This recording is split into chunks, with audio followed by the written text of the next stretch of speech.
Okay, let's unpack this. Today we're taking a deep dive into a relationship that, well, it might not always grab the headlines, but one that's strategically vital, especially, given the global focus on its neighbor. Exactly. We're talking about the complex and multifaceted relationship between India and the Central Asian Republic of Tajikistan. And what's truly fascinating here, I think, is how Tajikistan's geographical position alone dictates so much of its international significance, particularly from a security standpoint, wouldn't you say? Oh, absolutely. I mean, sharing that lengthy and frankly sometimes porous border with Afghanistan, that immediately elevates its profile on the security radar for, well, for many nations, and our sources consistently highlight this as a primary driver for India's interest. Absolutely. So our mission today, drawing directly from the stack of sources we've analyzed, is really to dissect the layers of this connection. We're looking at the history, the economic engagements, those crucial security interests that have shaped India's approach, and of course the high-level diplomatic interactions that underpin it all. Yeah, it's about getting to grips with the key dynamics at play. Exactly. In what our material reveals is actually a surprisingly deep and strategically important relationship for India. Potentially lesser known, but vital. Right. So to properly set the stage for this deep dive, we probably need to start with some basic background on Tajikistan itself, just as presented in our sources. Good idea. It's a relatively small, landlocked republic, sort of nestled there in Central Asia. But like we just said, its size is really overshadowed by its location. Right. And the geographical feature that our sources emphasize, really above all others, is its border with Afghanistan. That's the one. It's a substantial border, isn't it? Stretching approximately 1,400 kilometers. Yeah. And this shared frontier is presented as, well, the fundamental reason for Tajikistan's strategic importance, especially for India. Yeah, it places Tajikistan directly adjacent to a region that has been, and let's face it, continues to be, a source of significant security concern. Precisely. And India and Tajikistan, they formally established diplomatic relations relatively early in Tajikistan's post-Soviet history. So it's back in 1994. Okay. The sources also note, and this becomes important later, that Tajikistan possesses considerable natural resource wealth. Notably, its vast potential for hydroelectric power generation, HEP, as it's often called. Right, the HEP potential. We'll definitely come back to that when we talk economics. For sure. Now, to really understand the depth of this relationship, I think we have to rewind a bit, don't we? And look at a specific historical window. That period when the Taliban regime was first in power in Afghanistan, roughly 1996 to 2001. Yes. Because the sources are very clear that during this particular era, Tajikistan's strategic significance, well, it increased dramatically for India. It really did. And this was a time when India played a really crucial, although perhaps often understated, role, using Tajikistan essentially as a base. Our sources detail how India actively supported the Northern Alliance, the coalition fighting against the Taliban inside Afghanistan. And this support was facilitated through Tajikistan. So it wasn't just talk, it was actual tangible support. Exactly. This period wasn't just about diplomatic statements. It was about, tangible, on-the-ground assistance. And the sources even hint strongly at India establishing a significant initial physical presence in Tajikistan during this time. Ah, interesting. Like what? Well, they mention a military hospital specifically in Farkhor and suggest some form of initial use or engagement with the Aini Air Base, precisely for providing this assistance to the Northern Alliance. Okay, so these early footholds, the hospital, maybe the air base, they're sort of precursors. They are, and they're fascinating case studies we really need to delve into because they directly link India's security concerns in Afghanistan to its presence in Tajikistan from a very, very early stage. That historical context is absolutely critical then. It tells us that India's strategic interest in Tajikistan isn't some recent development. Not at all. It has deep historical roots tied directly to the volatile security landscape in Afghanistan during a particularly challenging period. It sounds like it was a pragmatic calculation, really, driven by geopolitical necessity. Yeah, and the need to counter threats sort of emanating from its neighborhood. Makes sense. And looking ahead, our sources make a key projection about the future. They state that Tajikistan's significance is expected to increase again. Increase again. Why now? Well, what's driving this anticipated rise in importance? According to the sources, it's directly linked to the U.S. withdrawal from Afghanistan. Ah, okay. So the idea is... The suggestion is that as the regional power dynamics shift and potentially create new security vacuums or, uncertainties, Tajikistan's role as a relatively stable partner sharing that critical border becomes even more paramount for India's strategic calculations. So you can almost draw a direct line, can't you? Yeah. Connecting the security situation in Afghanistan back in the late 90s, which prompted India's initial deep engagement, Right. to the situation post-U.S. withdrawal, which is now predicted to heighten Tajikistan's relevance once more. It just underscores how central Afghanistan seems to be to this whole India-Tajikistan relationship, at least according to our material. It's a really powerful example, isn't it, of how geography and regional instability can shape bilateral relations, elevating a country like Tajikistan to significant strategic importance, really despite its size. Okay, so we've established that fundamental geographical and historical security backdrop. That context makes Tajikistan strategically important for India. Let's pivot now and explore the commercial dimension, the economic ties, and what our sources describe as commercial diplomacy between the two nations. Sure. So our sources acknowledge the existence of an institutional architecture, as they put it, designed to facilitate this commercial diplomacy between India and Tajikistan. An institutional architecture. Yeah. Now, they don't go into exhaustive detail about the specifics of this framework, exactly which committees meet or what agreements are in place at that structural level. But the mere mention confirms that there are established governmental mechanisms intended to promote trade and investment. Okay, so the formal intent is there. That's a good starting point. Yeah. What the sources do detail, though, are the specifics of the trade landscape itself. Right. Looking at India's exports to Tajikistan, the key items listed are pharmacy products, iron, and also meat products. And flowing the other way, India's key imports from Tajikistan, according to the sources, include things like aluminium, cotton, and essential oils. Hmm.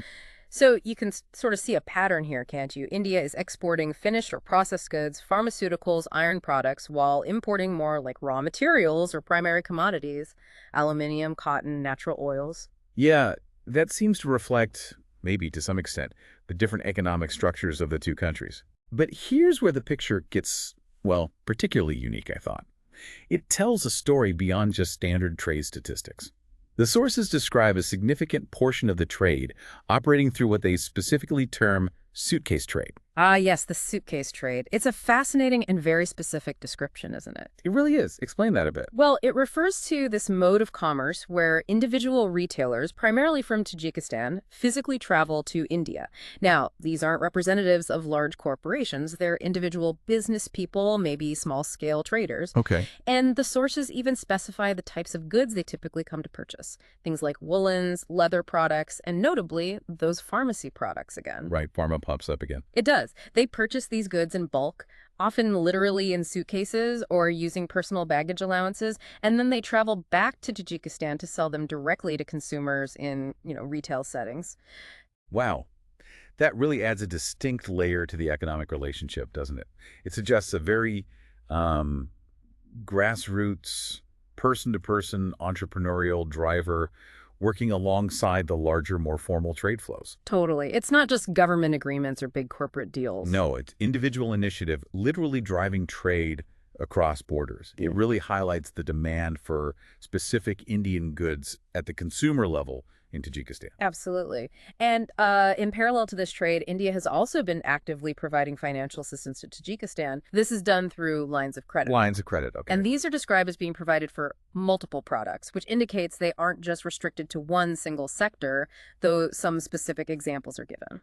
And the sources do provide some tangible examples of how these lines of credit have actually been used, which helps demonstrate India's focus on development assistance. Mm-hmm.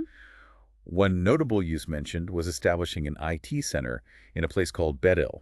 Right, Bedil. And this project apparently received assistance from CDAC, that's India's Center for Development of Advanced Computing, a pretty premier R&D organization. So that links financial aid directly to capacity building and technology. Which is obviously a significant area for modern development. Definitely. And another area where this monetary assistance has apparently been crucial is public health. Okay. The lines of credit have been used for procuring essential public health supplies, things like oral polio vaccines, which have a direct impact on national health programs, and also for the purchase of ambulances, which boost Tajikistan's healthcare infrastructure and emergency services. These sound like very concrete examples of aid that directly benefit the Tajik people. They do. They're practical applications. So this financial assistance component, it shows India's engagement isn't purely commercial then. It includes a significant element of development support, targeting key areas like tech and health, and presumably leveraging India's expertise in those fields. Exactly. And then beyond just trade and financial aid, Indian corporate presence is also noted in key sectors within Tajikistan, particularly those tapping into the country's natural resource potential we mentioned earlier. Ah, right. This is where Tajikistan's significant hydroelectric potential comes back into the picture. Precisely. Our sources name specific Indian firms that have been involved in hydroelectric power HEP plant projects. These include major Indian state-owned companies like BHEL, Bharat Heavy Electricals Limited, and the National Hydel Power Corporation, or NHPC. Big players. Big players, yes. They've been working on important projects identified as Varzab 1 and Sangtuda 1. Now, these are significant infrastructure projects aimed at boosting Tajikistan's energy generation capacity. And the involvement of major Indian public sector undertakings here, it signals a high level of government backing, presumably, and strategic interest in Tajikistan's energy sector. That seems a fair interpretation, yes. And it's not just hydroelectricity, is it? The sources mentioned oil and gas, too. That's right. Indian firms have also been exploring opportunities in the oil and gas sector. The sources name a couple: Marwas Private Limited and Valpro Group. They're listed as firms involved in exploration activities at specific locations: Shirab and Fanyagnab. Okay, so that suggests India's energy security interests might potentially extend beyond just electricity to hydrocarbons in the region as well. It could, yes. And furthermore, Indian involvement isn't limited just to the energy sector. Infrastructure development is another area. Right. An Indian construction firm, Tanya Constructions, has apparently been awarded contracts for repairing airstrips at two crucial locations: Kurjan and the capital city, Dushanbe. Repairing airstrips, that's interesting. Improving airport infrastructure has implications not just for civilian travel, but maybe also for logistical and connectivity benefits. Potentially, yes. Both civilian and maybe other strategic aspects. So if we sort of step back and connect all this commercial engagement back to you, the listener, what these different projects seem to highlight is India's strategic interest in investing directly into Tajikistan's foundational infrastructure and its resource base. It goes well beyond just buying and selling goods. Exactly. It's about participating in the development of Tajikistan's key economic sectors, which, also serves India's long-term interests, whether that's energy access, connectivity, or just securing a foothold in the region. It demonstrates a deeper and more comprehensive level of economic engagement than just that suitcase trade model we talked about. Although both exist simultaneously, which is interesting in itself. It is. It paints a picture of a multi-layered economic relationship, really encompassing everything from individual entrepreneurial trade right up to significant state-backed corporate investments in vital infrastructure and resources. That provides a pretty solid overview of the economic landscape.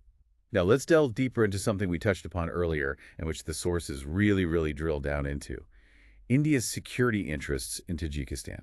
Right. Because this section presents some absolutely fascinating and, well, at times, quite challenging case studies that are pretty critical to understanding the strategic dimension of this relationship. Yeah, this is where things get complex.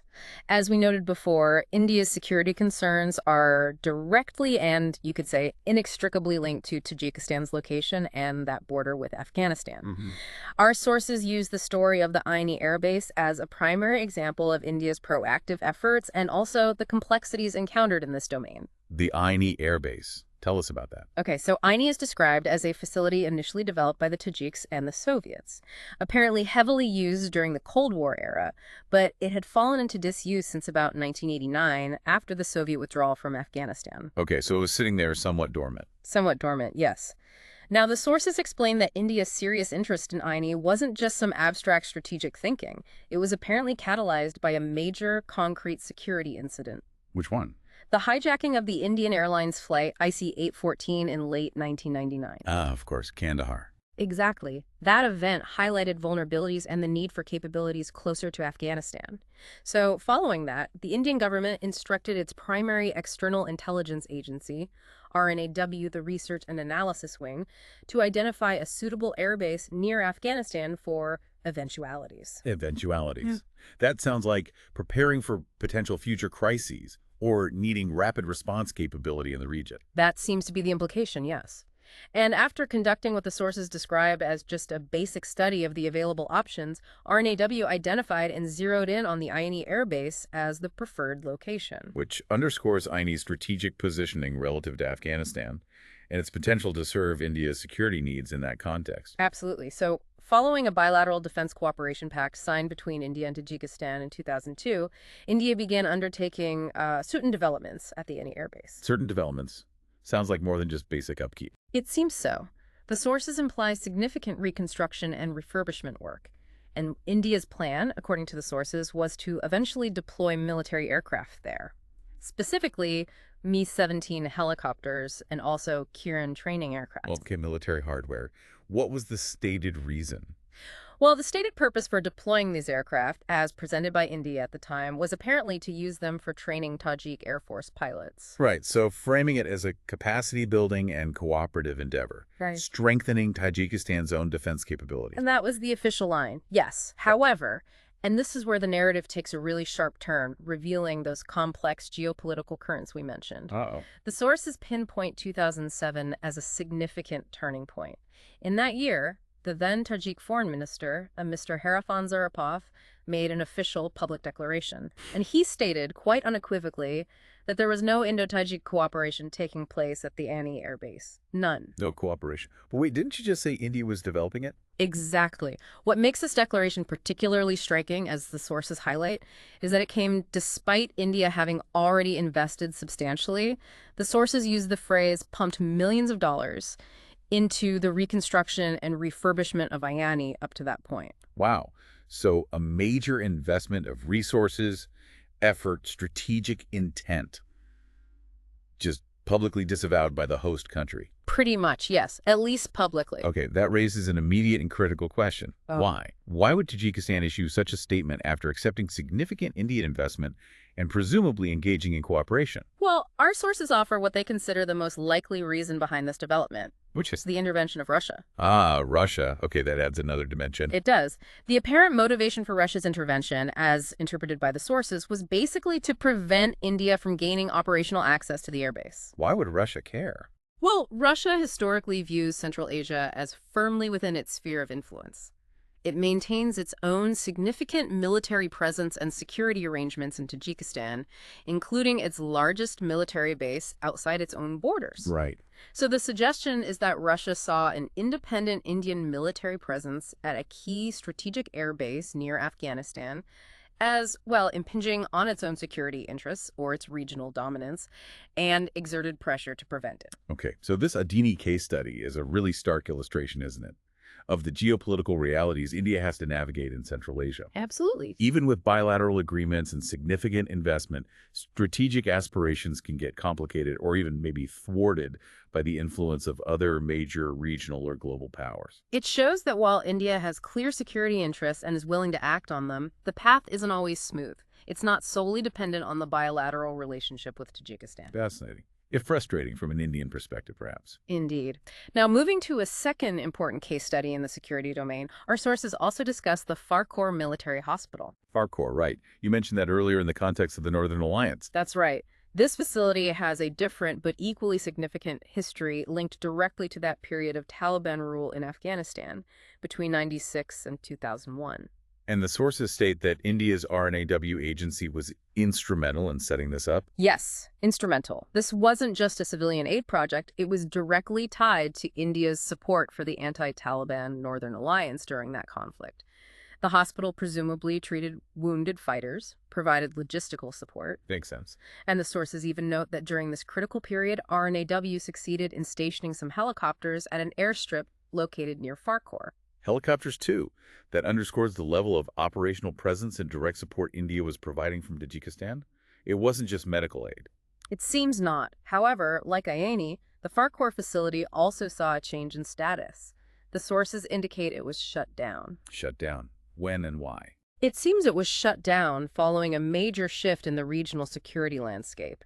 Specifically, after the United States launched Operation Enduring Freedom in Afghanistan in 2001. Ah, so the U.S. intervention changed the dynamic. It dramatically altered the situation on the ground, yes. And presumably, India's specific role in supporting the Northern Alliance in that manner was no longer needed or perhaps feasible in the same way. But did India completely pull out its medical presence? Not entirely, according to the sources. Importantly, they note that after the closure of the Farkhor hospital, India opened a new hospital in southern Tajikistan in the city of Korkantepe. Korkantepe. Okay, so a strategic relocation.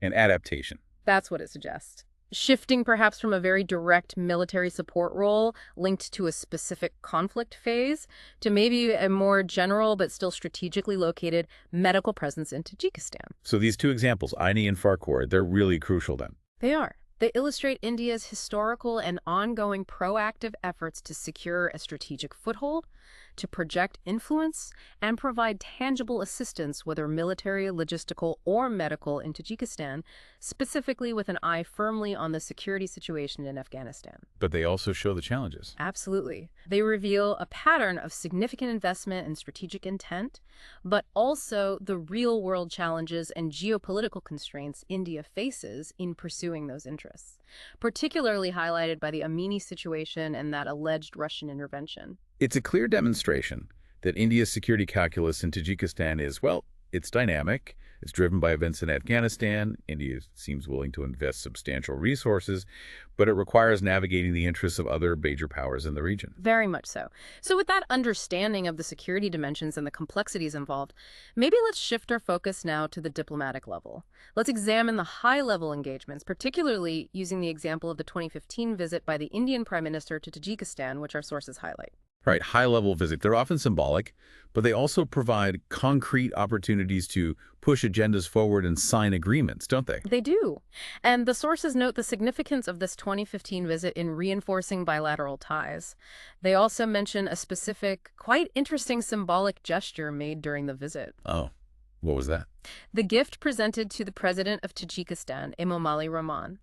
It was apparently a miniature painting depicting the tomb of the 17th century Indian Gurroet Abdul Qadir Bedil. Abdul Qadir Bedil. Why him specifically? Well, this specific gift is quite telling.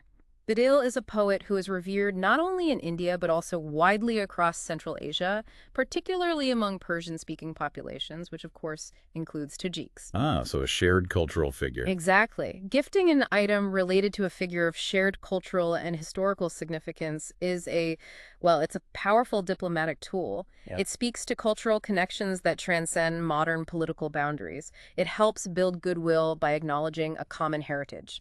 It implies a deeper relationship than just transactional politics. It's about cultural soft power. Precisely. But beyond the symbolic gestures, the visit also focused on concrete areas of cooperation. One key event highlighted by the sources was Tajikistan's decision to organize a joint event on agriculture during the Indian Prime Minister's visit. A joint event on agriculture. That seems quite specific. It does, and this agricultural event is particularly significant because, according to the sources, it was the first time ever that Tajikistan had organized such an event, specifically designed to showcase its agricultural needs, its potential, its opportunities, with the explicit goal of forging international partnerships in that sector. First time ever. Wow. Yeah, and the fact that they chose the occasion of the Indian PM's visit to do this and that the PM himself participated, it signals pretty strongly that agriculture is a high priority sector for Tajikistan. And one where they see India as a potentially valuable partner, perhaps due to India's own strengths in agriculture and related technologies. That seems the likely read, yes. A strong indicator of where Tajikistan sees potential for mutual benefit. So what else came out of that visit?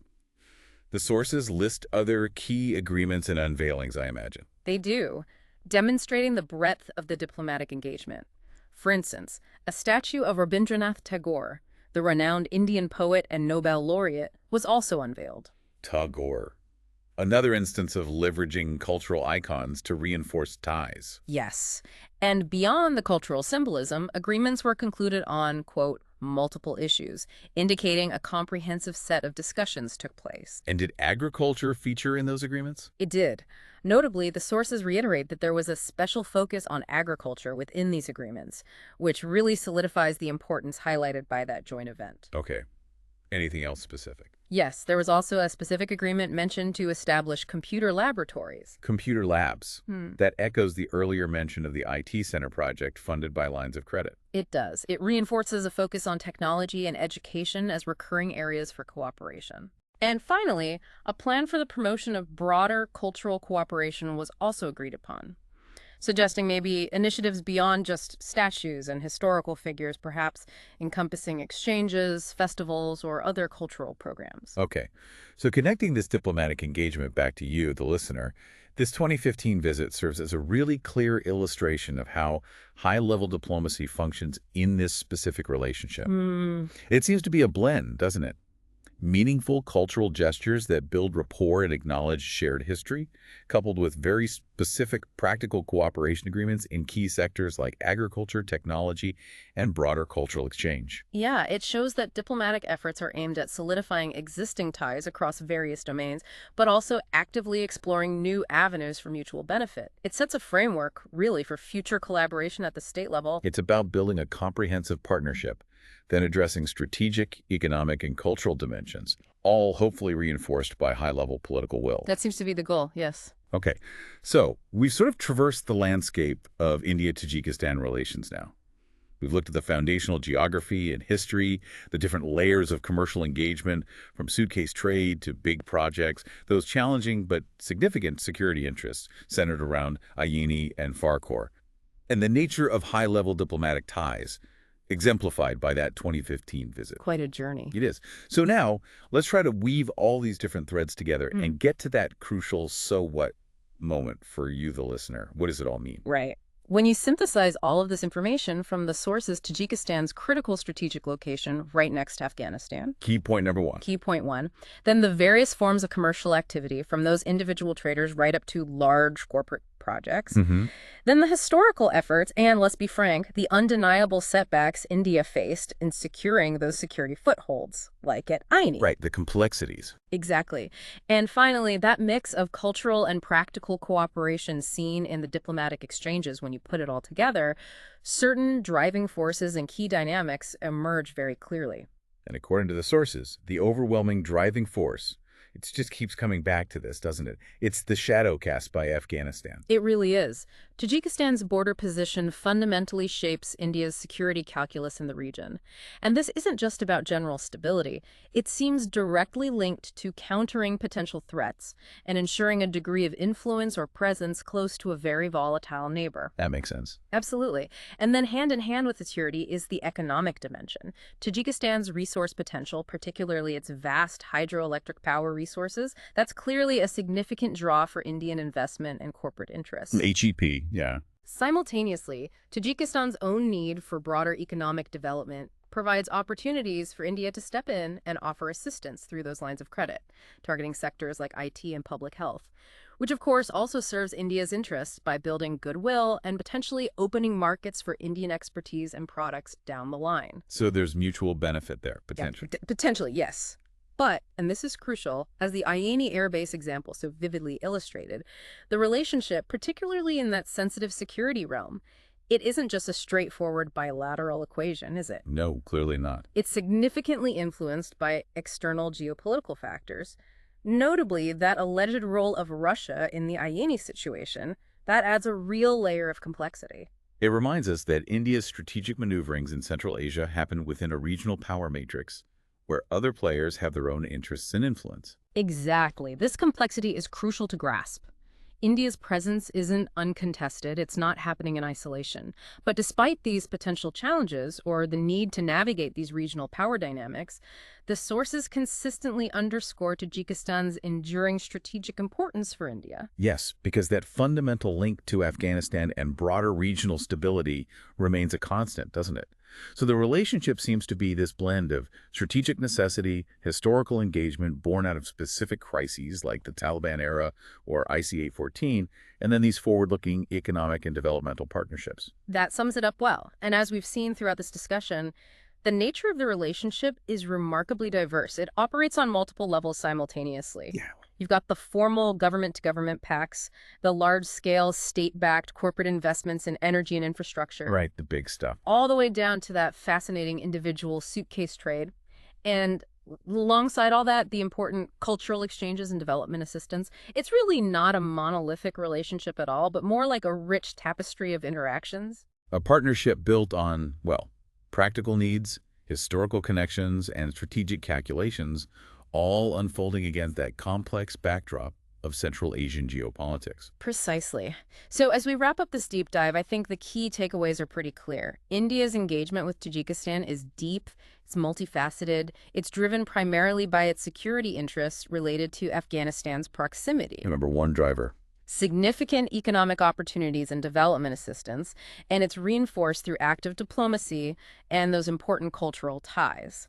And this relationship is profoundly shaped by Tajikistan's critical geography and the broader regional dynamics. You could almost call it a strategic friendship, maybe.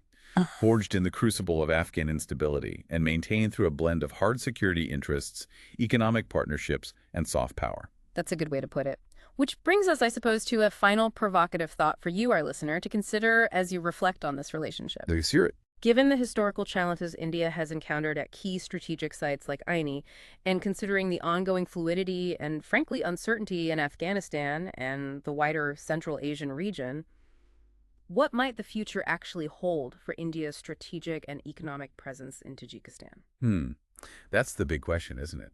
How might the unique aspects we've discussed, things like that dynamic suitcase trade or the strategic importance of energy projects, how might they evolve or adapt alongside the larger corporate investments and state-level engagements, especially in the face of shifting regional dynamics and the interests of other major players like Russia or perhaps China? Exactly.